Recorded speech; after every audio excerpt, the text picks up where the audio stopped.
Hi there, welcome to Life with Larry and some of life's lessons. I'd like to talk to you for a minute about raising children. I've raised a couple in my time, so I know a thing or two, but I guarantee I don't know it all. No one knows it all. But I'll share now and again tips that come to mind. This time I'd like to talk to you about one of the most important things ever in raising your children. This is for those of you that are just starting out in life as a parent and you have some time ahead of you raising your children. You're going to need to pay attention to this. The main thing that you need to know about raising your children and getting along with them is you need to listen to your kids. If you want your kids to listen to you, it's really important that you listen to them. If you're looking for some additional motivation for that, a recent study found that having at least one caring parent was the most important factor in helping kids to build resilience and to succeed in school.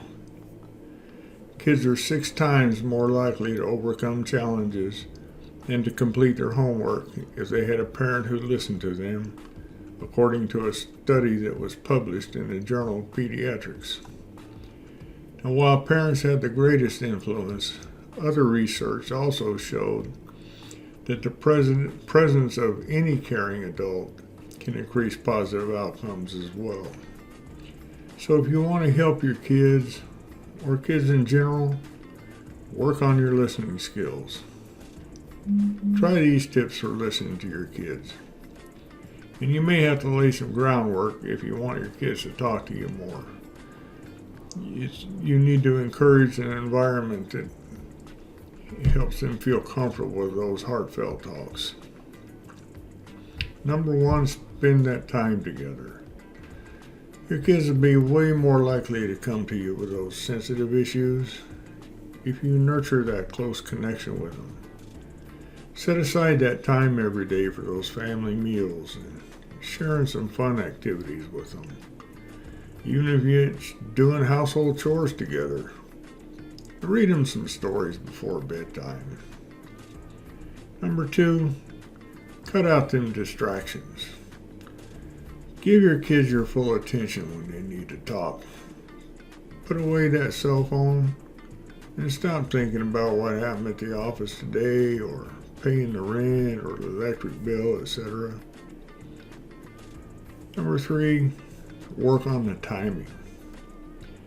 Sometimes a successful conversation will depend on the setting. And make sure you let your kids know that you'll be available later if they need some time to get themselves together or to think a situation through, if it's going to be one of those touchy kind of conversations. Number 4, calm down. You might be the one that needs to cool off. It's easy to say things in anger that you're going to regret later. Taking a walk around the block could prevent you from making a harsh comment that could stick with your kid forever.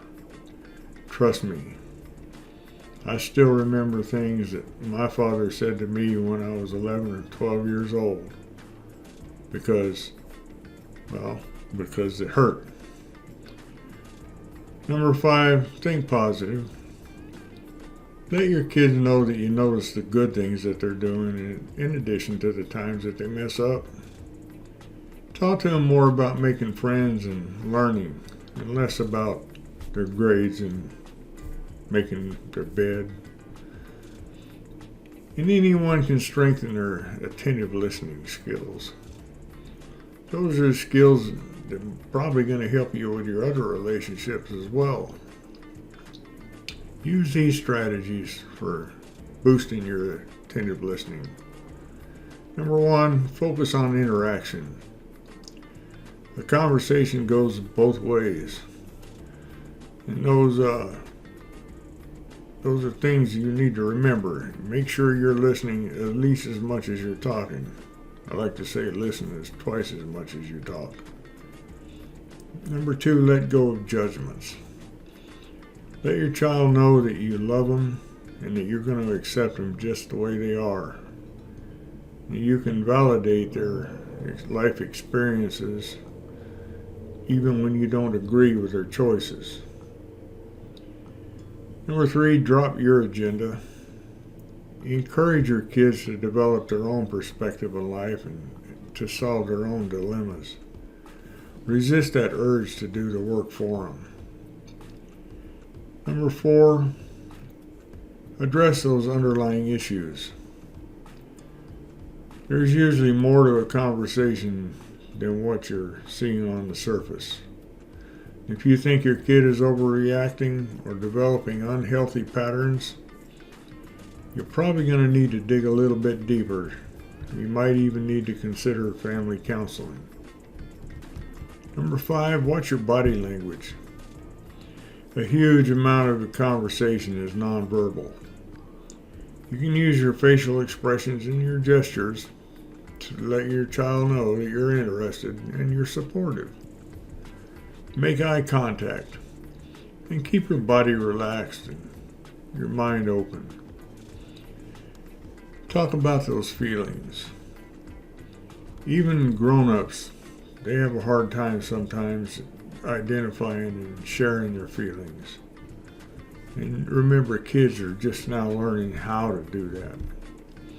The more you work on your own emotional intelligence, the easier it's going to be for you to be a role model for understanding and expressing those feelings to your child. Number 7, keep practicing. You might find that active listening doesn't seem natural and it's kind of hard to do at first, but your ability will grow over time, and your family life is going to be enriched just by making the effort. Help your child develop those communication skills by listening to what they have to say, and you're both going to enjoy a closer relationship. That's it for now. Thanks for watching. I'll see you later. Bye now.